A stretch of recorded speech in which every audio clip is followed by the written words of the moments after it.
What's up guys, welcome back to the channel. Today we're going to be installing some rails on the camper shell so I can mount some Sherpa Equipment universal load bars. These are the load bars right here. These are their adjustable feet that you can get on their website.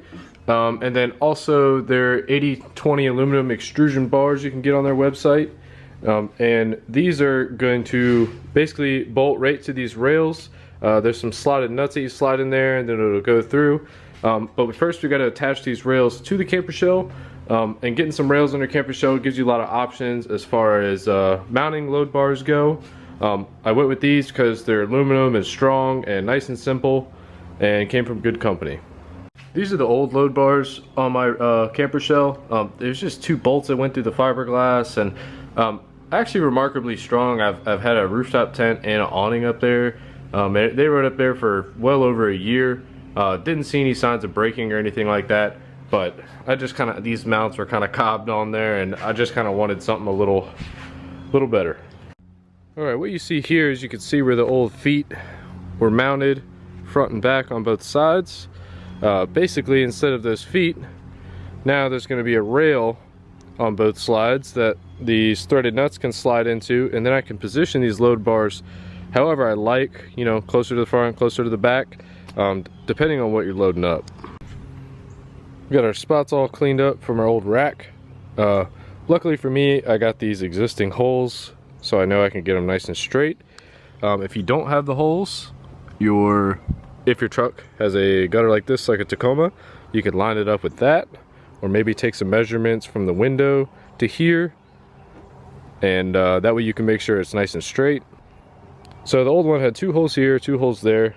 This has 4 holes, 1 here, there, and there. I think what I'm going to do is bolt up this 1 hole to kind of get it in position. And then once I get it nice and straight, and then I'll maybe drill through that into there, get that in there. And then I can figure out what I want to do about this other one. I may re-drill this so it lines up with the end one. Alright, we got our tracks installed. You can see how the bolts are protruding through the roof on both sides.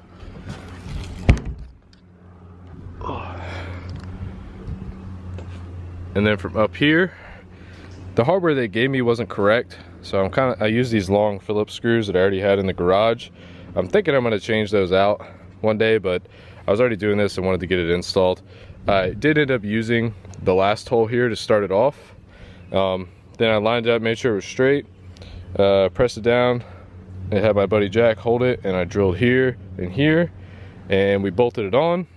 And then for the last hole, I didn't want to drill a hole that wasn't necessary for this, so I actually went inside the camper shell and used the existing hole and came up through, and that's why I'm not using that one, I'm using this. But yeah, now we can mount our load bars on. Alright, so what we did here, our Sherpa feet are attached to the 80/20 aluminum extrusion. We got some screws going through there, and then these are Yakima, they're A track nuts. I will link them in the description. Those slide right in here and then bolt through. So now you can put that wherever you want and tighten it down. I still got to get my width straight, and then I'm going to get that one on and then tighten them down where I want them, and then I can get my little end caps with my tie downs on. As far as it being watertight where you drilled your holes are, the bottom of these slots or tracks from Proline racks actually has this like foam, which I guess is going to waterproof. So I'm going to go ahead and see how that goes, and if it doesn't, I'll add some silicone, but I think that'll be just enough. It's a nice foam layer that runs the whole length of the track underneath of it. So yeah guys, thanks for watching the video. If this is your first time watching, go ahead and subscribe to the channel, give the video a like. I'm always putting out some DIY videos, stuff like this. A little bit of camping videos here and there, just some useful stuff all around. So thanks again for watching. We'll see you next time.